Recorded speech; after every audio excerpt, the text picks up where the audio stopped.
எப்போவுமே ஷார்ட்ஸ் பார்க்குறவங்களுக்கு ஒரு சேஞ்சுக்கு இன்றைக்கி லாங் வீடியோ பார்க்கலாமா? அதுக்கு முன்னாடி இந்த வீடியோ பார்க்குற எல்லாருக்குமே ரொம்ப ரொம்ப நன்றி. இந்த வீடியோவில் பார்த்தீங்கன்னா எனக்கு தெரிஞ்ச குக்கிங் டிப்ஸ் அப்புறம் மணி சேவிங் டிப்ஸ் ஒன்று ஷேர் பண்ணியிருக்கேன். மறக்காமல் வீடியோ ஃபுல்லாக பாருங்கள். எப்படி தான் சாம்பார் வச்சாலும் டேஸ்ட்டே வர மாட்டேங்குதுன்னு ஃபீல் பண்ணுறீங்களா? அப்போ நான் சொல்கிற இந்த டிப்ஸை ட்ரை பண்ணி பாருங்கள். பொதுவாகவே நம்ம சாம்பார் வைக்கும்போது பார்த்திங்கன்னா துவரம் பருப்பில் தான் வைப்போம். அந்த துவரம் பருப்பு கூட கொஞ்சம் பாசி பருப்பு சேர்த்து நம்ம சாம்பார் வைக்கும்போது பார்த்திங்கன்னா சாம்பார் டேஸ்ட்டாகவும் இருக்கும்.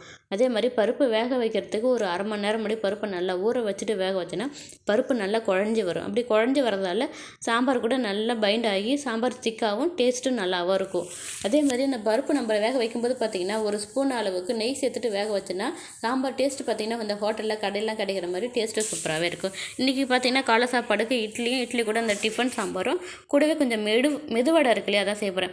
எப்போவே பார்த்திங்கன்னா நான் எப்போவும் நான் மெதுவடை செய்யும்போது இந்த உளுந்து ஊற வைக்கும்போது ஒரு ஸ்பூன் அளவுக்கு பச்சரிசி சேர்த்து ஊற வைப்பேன். அப்படி பச்சரிசி சேர்த்து ஊற வச்சு அரைக்கும்போது பார்த்திங்கன்னா வடை எண்ணெயும் குடிக்காது, நல்லா மொறுன்னு இருக்கும்.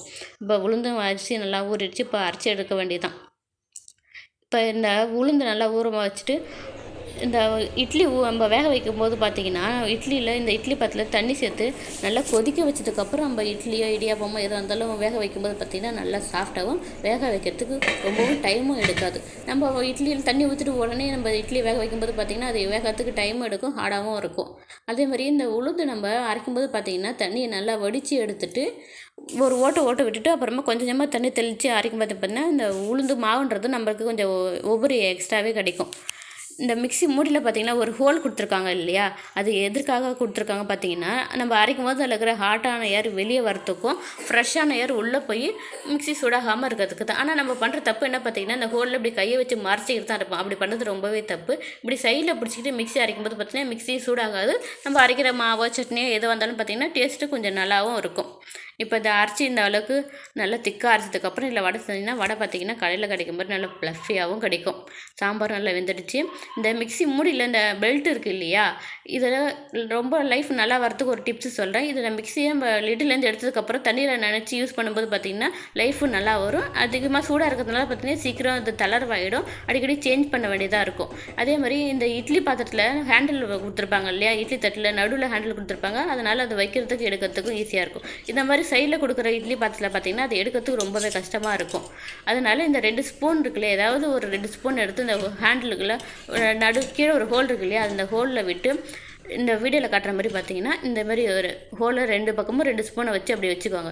வச்சதுக்கப்புறமா இந்த ஸ்பூனை பிடிச்சி நம்ம இட்லி தட்டை தூக்கும்போது பார்த்திங்கன்னா எடுக்கிறதுக்கு ஈஸியாகவும் இருக்கும், ஆவியில் சூடுபடாமல் இருக்கிறதுக்கும் நல்லாயிருக்கும் இது.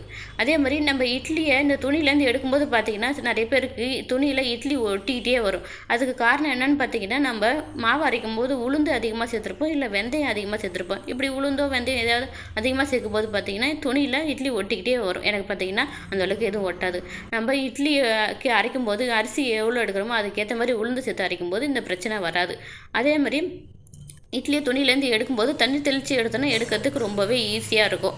இட்லியை செஞ்சு முடிச்சுட்டு அடுத்தது சாம்பார் தாளிச்சிட்டேன்னா சாம்பார் தாளிச்சதுக்கப்புறமா இதில் ஒரு டிப்ஸு சொல்கிறேன். நம்ம சாம்பார் தாளிக்கும் போது கடுகு சீரகம் சேர்த்து தாளிக்கும் போது கூடவே ஒரு 4-5 பல் பூண்டு சேர்த்து தாளித்தோன்னா டேஸ்ட்டு இன்னும் சூப்பராகவே இருக்கும். அதே மாதிரி சாம்பாரை நம்ம கொதிக்க வச்சதுக்கப்புறமா பெருங்காயத்தூள் சேர்ப்போம் இல்லையா, அந்த பெருங்காயத்தூளை நம்ம எப்போவுமே சாம்பார் இறக்கிறதுக்கு 1 நிமிஷம் முன்னாடி கலந்து விட்டுட்டு சேர்க்கும்போது சாம்பார் டேஸ்ட்டாக இருக்கும். இந்த பெருங்காயத்தூளை நம்ம முன்னாடியே சேர்த்துட்டோன்னா அது நல்லா கொதிச்சுட்டு வந்ததுனால சாம்பார் பெருங்காய டேஸ்ட்டுன்றது இருக்காது.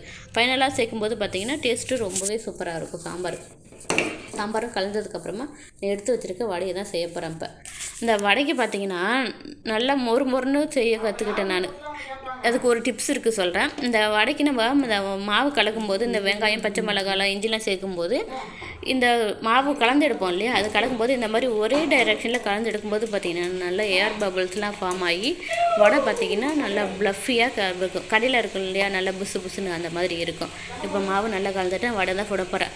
நல்லா மொறுன்னு கடையில் கிடைக்கிற மாதிரி ப்ளஃபியாக நல்லா பெருசாக வடை கூட கற்றுக்கிட்டேன். ஆனால் அந்த ஷேப் பண்ணுறது தாங்க எனக்கு சரியாகவே வராது. அதையும் கற்றுக்கிட்டு அதுக்கான டிப்ஸ் என்னன்றதை உங்களோட ஷேர் பண்ணுறேன். வீடியோ பிடிச்சிருந்தா லைக் பண்ணுங்கள், ஷேர் பண்ணுங்கள், நம்மளோட சேனலை சப்ஸ்கிரைப் பண்ணுங்கள். மறக்காமல் நான் சொல்லியிருந்த டிப்ஸ்லாம் உங்களுக்கு ஏற்கனவே தெரியுமா இல்லை யூஸ்ஃபுல்லாக இருக்குமான்றதை கமெண்ட் பண்ணுங்கள். கமெண்ட் பண்ணும்போது கமெண்ட் பக்கத்தில் ஒரு பாயிண்ட்ஸ் மாதிரி கொடுத்துருப்பாங்க, அதை நீங்கள் டச் பண்ணுறதா எனக்கு ஹை பண்ணுறது கிடைக்கும். இந்த ஹை பண்ணுறது பார்த்திங்கன்னா நிறைய ஹைப் கிடைக்கிறதுனால உங்களை மாதிரி நிறைய பேருக்கு இந்த வீடியோ போய் சேர்கிறதுக்கு ரொம்பவே யூஸ்ஃபுல்லாக இருக்கும். மறக்காமல் வீடியோவை ஹைப் பண்ணுங்கள். இதே மாதிரி ஒரு நெக்ஸ்ட் வீடியோவில் பார்க்கலாம்.